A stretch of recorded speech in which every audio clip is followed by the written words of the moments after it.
Professor David Lloyd, Professor of Biomedical Engineering at Griffith University. David is a co-founder and director of Griffith Center for Biomedical and Rehabilitation Engineering, co-founder of Advanced Design and Prototyping Technology Institute.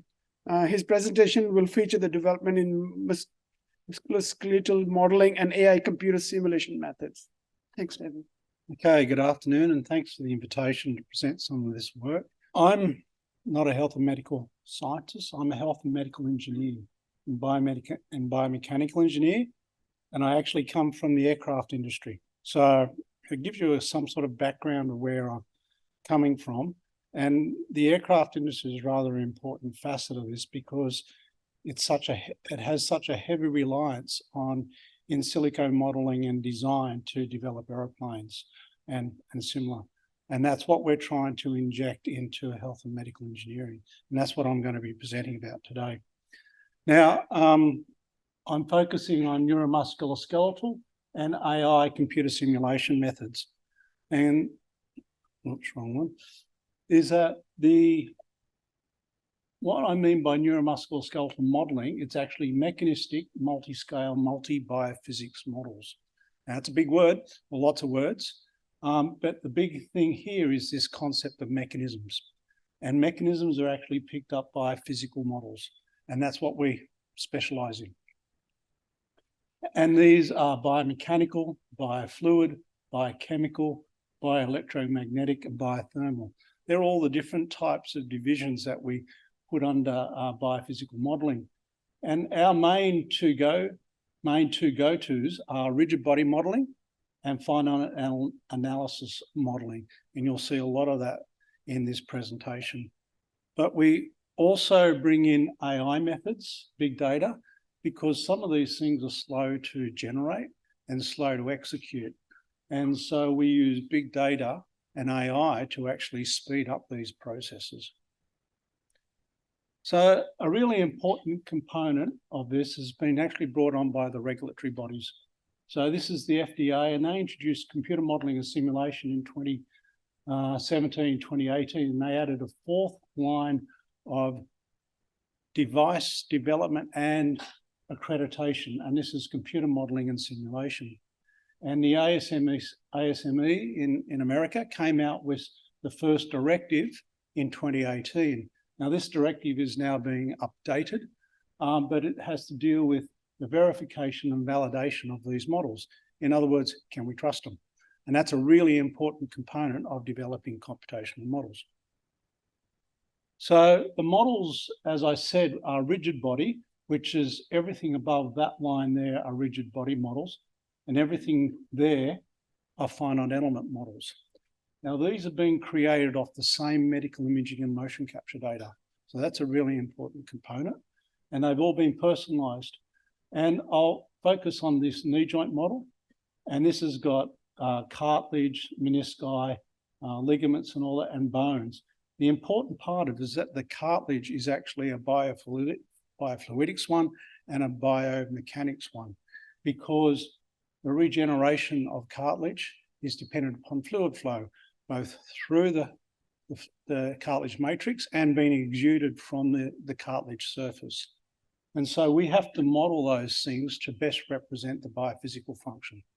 So, and obviously these are different types of models that we've developed, and also of the implants themselves. So what's the connection between these? So we will venture in that to start, but first I'll look at, this is work that we were funded by the NIH, and it was called the Grand Challenge, and it was, can personalized neuromusculoskeletal models predict actual measured forces inside the knee? And so we did this by walking people across a gait laboratory. We had biplanar fluoroscopy with load cells actually in the implant, so we can measure directly the loads being generated inside the implant when the person walks. And we measured a lot of different stuff on these people, which allowed us to create neuromusculoskeletal computational models. And this is using standardized software. This is from Stanford University, and this is our modeling software, which we've been developing for the last 30 years. And so these are both publicly available software packages. So what we did, we actually changed this model here to be generic or subject specific off the medical imaging and the implant data. And it's very easy. So the green is the measured contact force, and the red is the estimated. And you'll see very graphically what the difference between a scaled generic model is and a personalized model. So a personalized model versus a scaled generic model is able to accurately predict the loading inside the body. That's a really important point. So now we can have trust in our models that are actually predicting the loads being applied to tissues. And the next step is, let's look at stress strain in tissues. And so if this one, just as an example, this comes from the Children's Hospital, just across there, where we run the clinical gait analysis laboratory. And this is a child undergoing gait analysis. Then we create a neuromusculoskeletal rigid body model from this person. Then we take CT scans, and based on those CT scans, we mesh the femur and also get the material properties from the CT scan using Hounsfield units. And these go into this model here, which is actually the finite element model loaded up by the muscles and joint contact forces that are generated by the rigid body model. So in other words, this loads that model, and this is a native femur with intact, and we can change the femurs to one which has actually had a surgery done to it. And so what you have here, this is the implant which does the fixation of this osteotomy, and you can see the changes in the femur and also in the actual implant itself. So how do we create these models? Bottom line is we collect a lot of data. And this is what we've added to our armory now. This is actually movie quality cyber scans. So we're lucky on the Gold Coast is that we have Movie World close by, and the only cyber scanning company in Australia actually lives there. So we send all our people over to Myriad Studios, and they also scan digital environments and sets and things like that. Then we also do all the MRIs under the sun of all different flavors. And then we also do motion capture and collate data from robotics and literature. And all those are digitized and curated and go into a cloud. And from that data, we generate these 3 layers of models. First of all is the animation models. And that's of the person, the actual person themselves, with, you can see the muscles and bones stuffed inside the outside shell. And this is an example of an environment which they walk through and ride through. This is the finite element meshes and models that are generated from the same data. And these are the rigid body models that are created from the same data. All these are layered on top of each other. And so that's a really important component of what we do. And these are all the different tissues and models that we have generated now, mainly because we're funded to do so. Simple as that. But also being a service to the hospitals, which is really important with this bleeding edge computational modeling and simulation. Now, all those go together to create, this is what we call the digital athlete. You probably saw that in the promo. So this is what's running underneath. And what you have is an animation model of the muscles. And you'll see here in this corner is actually the anterior cruciate ligament loading and the Achilles tendon loading. We can pick off anything that we want to do and just dive into the body and look at the loading of the tissues that they're experiencing. Now, how are we using this? Now, first one, and this is a preclinical trial. So I'm showing you how it can be used for preclinical stuff. And this is to fix scapholunate interosseous ligament rupture. And this is some of the work which we did on developing a ligament, a bone ligament implant. So this is a bone ligament, and this is 3D printed in PCL. And so as you can see, that's the printed one, and this is the model. Now, what we do is we take an individual fiber out of that, and we model that with an FE, finite element model. And we generate that model of that fibre of the ligament. We also test that and compare that against the experimental data when we take those ligaments out and test them in a laboratory.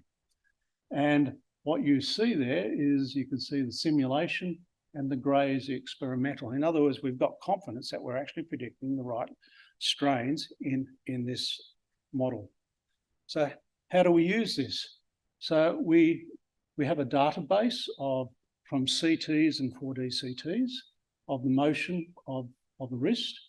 Using AI methods, we generate an individual's bones and motion of the different wrist bones. And then we insert this model of the ligament between those two bones there.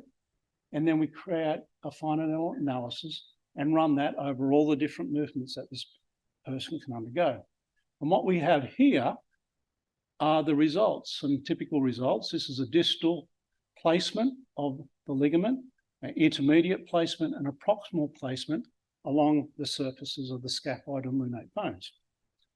And this is the length of the ligament component. So you're going from 3, 5, 7, and 10. On this dotted line here is the ultimate tensile strength of the PCL when it's actually printed. And so what we wanted to find out, it's which positioning and which length ligament in that structure would actually be below the ultimate tensile stress. And so you can see the 10 mil one works well and the other ones don't. So we now learnt how we can design this. So now what we do is we take this and then we have our final scaffold design. We 3D print it, we insert it into cadaveric wrists, and we put it through our robotic test rig that we can trial it actually in, or ex vivo in a cadaveric studies. So this is all preclinical. We're actually up to there now, and we're about to go, or trying to get funding to do the first in human trials. So this is all preclinical. So all this has been done in silico and in cadaveric studies. The next example I'm going to provide is Biospine. And Biospine is one of our frontier programs that we have. And these are all the different therapies that are used for spinal cord injury. And usually they're just used in isolation. In here, you've got some sort of robotic exoskeleton. Here you've got electrical stimulation plus a bit of robotic movement. And then you've got transcutaneous spinal or electrical stimulation. You've got neuroactive drugs, and you've also got AR and XR environment for immersive, and you've got brain-computer interfaces. A lot of these were just used singularly with spinal cord injury patients. We said, let's design an aeroplane and stick them all together. And that's exactly what we did with Biospine. And so this is Biospine working. So what you have, this is the patient, that's Dinesh Palapana, who probably a lot of you know, who's one of our principal CIs on this. So here he is on a motorized leg cycle being stimulated, his muscles being stimulated. So, and he's also wearing a EEG system that we've designed and made, and a VR system. And we take this EEG signal and take it into a brain-computer interface, which identifies the user's intention. And they can be resting or they can be cycling. And so we detect when they're cycling. And then when they're cycling, we drive a digital twin of the person on this cycle. And that from that digital twin, we tell how much assistance we have to provide from a motor and how much stimulation we have to provide the muscles. And these are coordinated together so they don't work against each other. Because if they work against each other, you can break people, and that's well known for people with spinal cord injury. So, and only when he's only thinking about it, he will start moving. And at the same time, we've got animation and gamification feedback. And here you can see, this is his view from the glasses, from the VR system. And so he's riding through a forest across a river, You can also see it when this rewinds, he'll look down and see his legs because we've actually scanned Dinesh in there. And you'll see it going back again. Anyway, oh, there it is. And you'll see him peer down at his legs and his shoes and all that. So he's completely immersed in this training environment. And this is, we've just run a 1-year efficacy trial on this. We've done it on 5 spinal cord injured, and the outcomes have been quite amazing. They've been far superior than each of the individual therapies by themselves. I think I'll leave it there. Whoops. Actually, I'll leave it there because this is an interesting one, because this is Dinesh.